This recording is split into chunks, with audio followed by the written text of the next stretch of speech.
വാ. ഇങ്ങോട്ട് ചെടികളാ ഇതൊക്കെ? ഇതെന്താ? ആ അതെന്താ? മുളകാണോ ഇതോ? ഇത്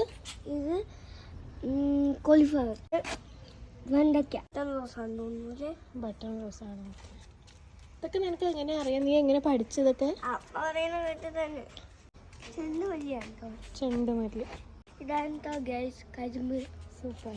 അതെന്താണ് നീ മഞ്ഞളോ അവിടെ നിൽക്കണത്? കൂവയാണത്. ഇതെന്താണ്? ഇഞ്ചി. ഇഞ്ചിയോ? ഓക്കെ. പിന്നീട് വഴുതനങ്ങ കുറേ ഉണ്ടല്ലോ. തൊടിയുണ്ട്, നിറയെ സാധനങ്ങളുണ്ട്. അതൊക്കെ പുല്ല് പൊട്ടി കിടക്കുകയാണ്. ഇനി ഒന്ന് വൃത്തിയാക്കി കഴിഞ്ഞാൽ മാത്രമേ ഇതെല്ലാം നമുക്ക് കാണാൻ പറ്റൂ. എല്ലാം കൂടി ഒരു 100 ചട്ടികളുണ്ടാവും. ചട്ടികൾ 100 ചട്ടികളുണ്ട്. 25 കൂടി വരും.